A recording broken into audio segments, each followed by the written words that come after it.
Hello students, question number 27 from JEE Main 2022, 25 July, shift 1. The question is, if limit n tending towards infinity of n plus 1 to the power k minus 1 divided by n to the power k plus 1 times nk plus 1, nk plus 2 से लेके nk plus n तक है और ये equal to है 33 times limit n tending towards infinity of 1 upon n plus 1 into 1 to the power k 2 to the power k से लेके up to n to the power k तक है। तो मैं दोनों को सेपरेटली सॉल्व कर लूँगा और फिर इक्वेट कर देंगे हम दोनों को R H S L H S को। तो सबसे पहले मैं एल एच एस अगर सॉल्व करूँ तो जो एल एच एस है वो लिखा हुआ है लिमिट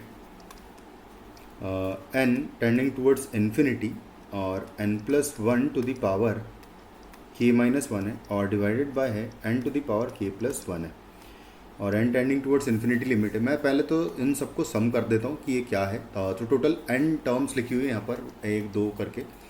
तो अगर टोटल n टर्म्स है तो यानी कि n के हर एक में आ रहा है तो n टाइम्स आएगा, यानी कि ये हो जाएगा n time into n times हो जाएगा n इंटू n। प्लस फिर जो सीरीज़ बन रही है वो आ रही है 1 प्लस 2 प्लस 3 से लेके n तक बाकी का बन रहा है, वो कुछ इस तरीके से आएगा सेकेंड पार्ट ये वाला। इसको मैं कंबाइन कर लूँगा तो यहाँ पर बेसिकली फार्मूला यूज़ कर लेते हैं।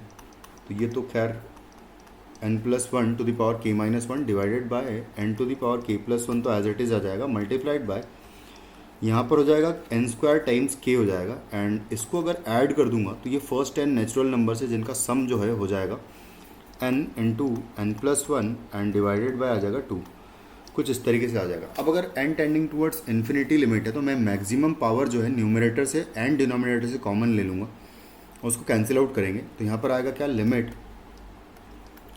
n टेंडिंग टूवर्ड्स इन्फिनिटी, यहाँ से n की power n minus k minus 1 times आएगी तो बचेगा यहाँ पर 1 प्लस 1 अपॉन n बचेगा n to the power k minus 1 multiplied by इस ब्रैकेट से maximum power n square common आ जाएगी यहाँ से। तो यहाँ पर बचेगा k एंड प्लस यहाँ से n स्क्वायर कॉमन लेंगे तो ये एक तो n जाएगा एंड साथ में यहाँ पर बचेगा 1 प्लस 1 अपॉन n और टू दी है ना, और डिवाइडेड बाय 2 बचेगा। होल डिवाइडेड बाय यहाँ पर अगर देखा जाए तो n to the power k plus 1 है। k minus 1 power and 2 power को दोनों को ऐड करेंगे तो बेसिकली ये इससे कैंसिल आउट हो जाएगा। तो बचेगा जो वो एक्चुअली वहाँ पर अगर मैं n टेंडिंग टूवर्ड्स इन्फिनिटी रखूँ तो बेसिकली 1 अपॉन n जो है जीरो की तरफ टेंड कर जाएगा, क्योंकि 1 अपॉन इन्फिनिटी जो है जीरो होता है। तो बेसिकली यहाँ पर बचेगा 1 की पावर k माइनस 1 जो कि 1 हो जाएगा मल्टीप्लाइड बाय k प्लस यहाँ पर अगर देखें तो ये हो जाएगा 1 अपॉन 2 हो जाएगा ये बेसिकली। तो यहाँ से हमें फर्स्ट पार्ट से सॉल्व करने पर आंसर हमें ये मिलेगा।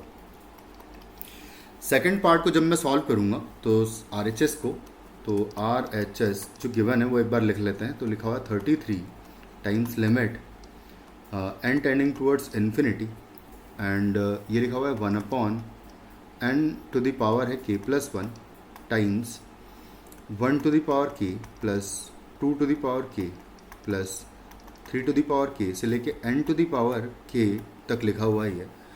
और इसको मैं समेशन फॉर्म में अगर लिखूं तो बेसिकली यहाँ पर एक n जो है, सबसे पहले तो ऐसे लिख लेता हूँ कि limit n tending towards infinity है और ये हो जाएगा 1 अपॉन n की पावर k 1 है ना। इसको ऐसे लिख सकता हूँ, यहाँ पर n की पावर k को मैं अंदर मल्टीप्लाई कर दूँ तो ये 1 अपॉन n की पावर k आ जाएगा प्लस 2 अपॉन n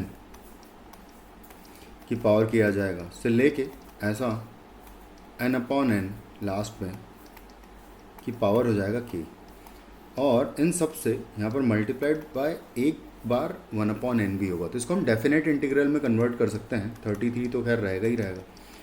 तो 33 मल्टीप्लाइड बाय इसको मैं लिख सकता हूँ समेशन में n इक्वल टू 1, सॉरी इसको r को हम लिखेंगे r इज इक्वल टू 1 से लेके n तक लिखूँगा मैं, और यहाँ पर आ जाएगा r अपॉन n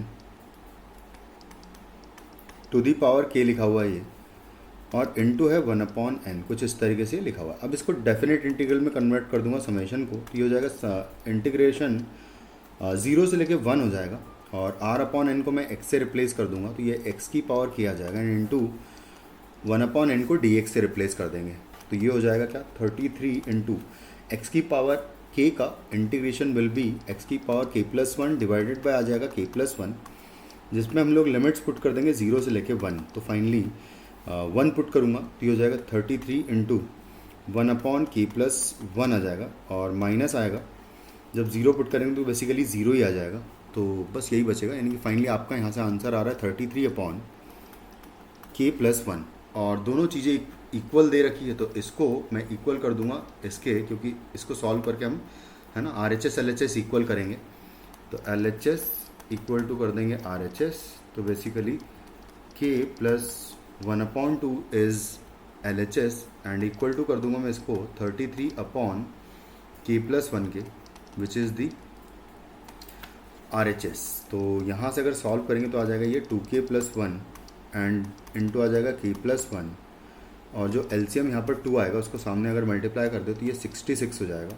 इसको सॉल्व कर लेते हैं तो हो जाएगा 2k² एंड आएगा +3k एंड +1 आएगा, और माइनस कर दूंगा मैं 66 इज इक्वल टू 0। तो यहाँ से जब इसको सॉल्व करेंगे तो आएगा 2k² एंड आएगा +3k और माइनस आ जाएगा 65 इक्वल टू 0। और इन दोनों का जो मल्टीप्लिकेशन है वो आ रहा है 13 × 5 × 2 है ना, कुछ ऐसा आ रहा है। तो बेसिकली 10 और 13 का पेयर बना देंगे।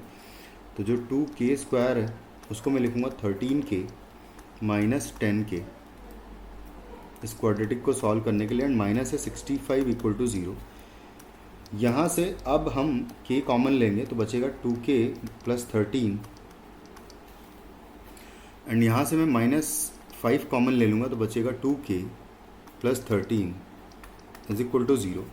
तो यहाँ से k का वैल्यू एक तो 5 आ जाएगा और एक k का वैल्यू आएगा -13/2, बट मुझे इंटीजर वैल्यू आंसर देना है k का वैल्यू। उसने कहा है कि इंटीग्रल वैल्यू ऑफ k क्या होगा, तो k will be equal to हो जाएगा यहाँ पर फाइनली हमारा आंसर 5।